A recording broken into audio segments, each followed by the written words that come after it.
Man, oh man, talk about a volatile day for the stock market today, guys. Holy crap, we have a lot to go over in this video. We're going to break down the charts like we always do, stocks I'm looking at, key levels on the stocks that I'm looking at, and of course, what I'm looking to do, what I'm buying, what I'm selling, if I'm selling anything. So if y'all find value, hit that like button, make sure to subscribe. And of course, guys, don't forget to get up to 16 stocks for Moomoo, each up to $2,000. That is a no-brainer, guys. Use that link down below or go to stocksurfs.com/Moomoo, get your stocks. And with that being said, cheers, let's dive into it. So what a day today for the markets, guys, and not necessarily in a good way. We had a lot of volatility across the board. SPY actually broke even, believe it or not. It only went down, 17 cents, which pretty much is break even. So we did see a bit of a recovery here heading into close. Pretty much all of Power Hour we recovered. SPY started off the day at about, let's see here, where were we at open? At about 426. Then we got down to 424, and right before Power Hour, guys, you can see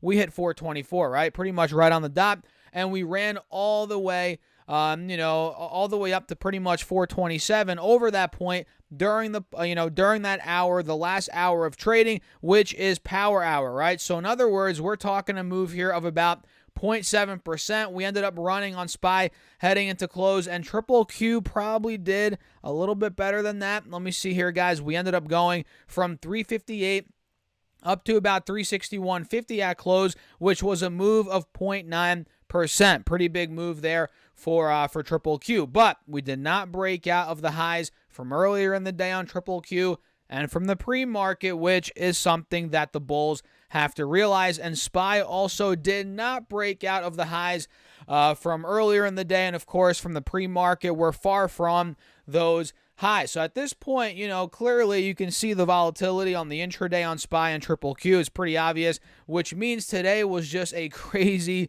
day to be trading. It was pretty difficult to map out entry and exit points. Sure, a lot of volatility is a day trader's dream, but I'm personally not much of a day trader. I'm more of a swing trader, and I had more difficulties today, guys, plotting, entry points and looking at, when I was looking at different stocks, and especially here on these, ETFs. Sometimes I trade options on SPY, Triple Q. I'm sure you guys do that as well. But overall, at this point, man, it was, it was a volatile day, making it pretty difficult to trade overall. And you guys can see on the 20-day chart, now we're slightly above the moving averages on, no, this is not SPY.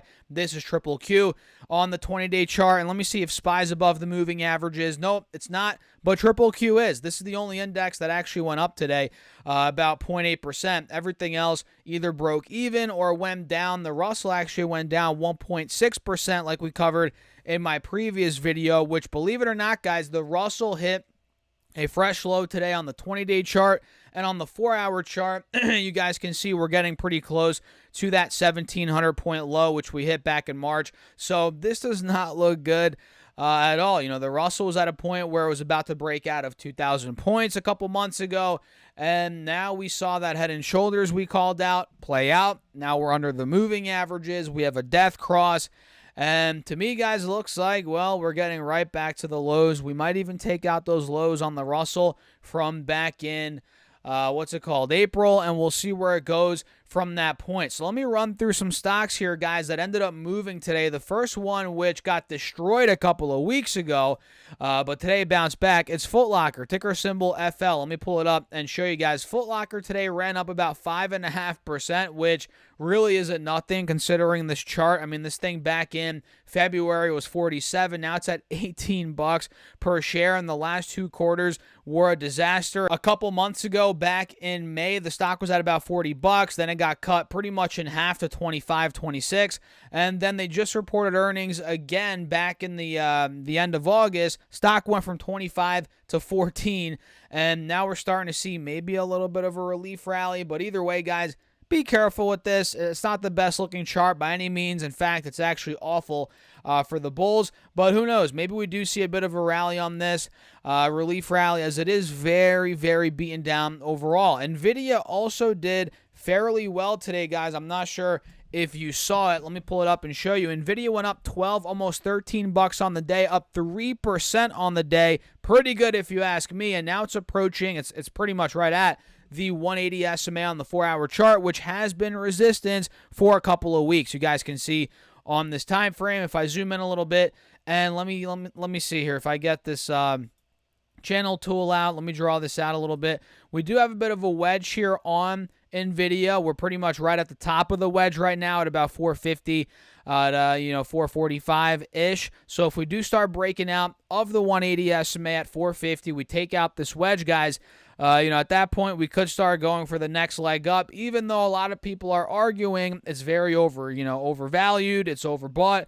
It doesn't matter when it comes to stocks like NVIDIA, guys. And believe me, I think it's overvalued and overhyped, no doubt. But when it comes to stocks like this, you truly don't know when the rally's over. You could be shocked many times. Once you think it's over, it could break out again. And that's kind of where we are right now on NVIDIA, in my opinion. If we do break above 450, 455, man, this thing could be right back to 500 before we even know it. That's the type of stock that this is. It could move fairly quickly. And Groupon today, guys, this is another one of those stocks that's, maybe not, it's actually not at all similar to NVIDIA, but it is similar in the sense that it moves, or it has been moving very aggressively. And just because it's overbought, just because it's overvalued, arguably, it doesn't mean it doesn't, or it doesn't mean it can't go even more. You could be shocked.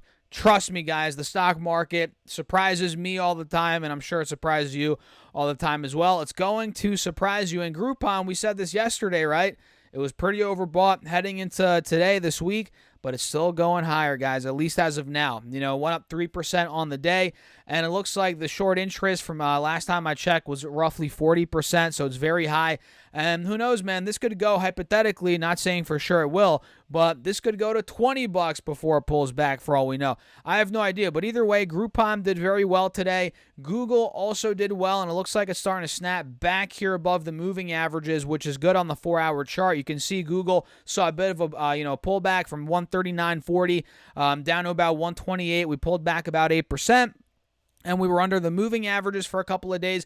Now we're starting to break back over these moving averages. Now we're actually testing the highs here from, it looks like, the end of July. Actually, no, we've broken above those highs, which is good. Look at that, guys. We broke out of that trend line, and now we're actually starting to break above the highs from the end of August. So it looks like Google is taking off. We have a bit of an inverse head and shoulders. If we dive deep into the little, rather the smaller time frames, you guys can see we have, inverse head and shoulders here on Google. If it wants to work, there we go. Left shoulder head, right shoulder. You guys see that? So let's see what, this does. I think we could start pushing arguably high 130s, maybe back to the 140s. Totally possible here on Alphabet. Let me know what you guys think in the comments down below, as always. And if you have not gone up to 16 stocks yet for Moomoo, use that link down below, or go to stocksurfest.com/Moomoo. Open up your account and fund it with your initial $100 deposit. You get 5 stocks right off the bat, and fund it with at least $1,000. You get 10 more stocks, totaling 15 stocks. And mind you, each of those could be valued up to $2,000. And listen to this, guys. If you fund your account at least $5,000 for a limited time, on top of those 15 stocks, you also get a free share of either Google stock or Tesla stock, which makes this promo a no-brainer. So get on it. Use that link down below. And of course, that is an affiliate link. It helps out the channel. I appreciate you all, as always. And with that being said, cheers. Let's talk about a couple more stocks here before we wrap up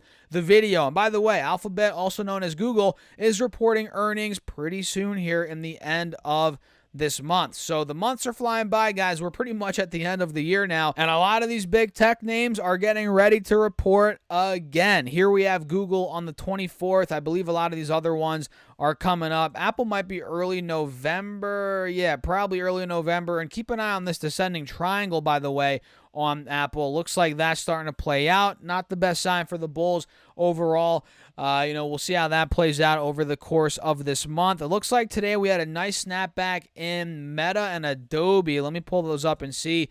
Meta today looks like it went up around 2.2%, exactly 2.2%, and we're approaching now a big resistance at about, let's see here, guys, 309, 310, roughly. That's been the resistance over the past couple of weeks on Meta. If we do break out of that point, arguably 320, 330 could be next. We had Amazon today do fairly well, up 2% on the day, and it looks like now we're we're holding pretty steady at about 125.30, which is good. We're holding that as support. I'm loving that.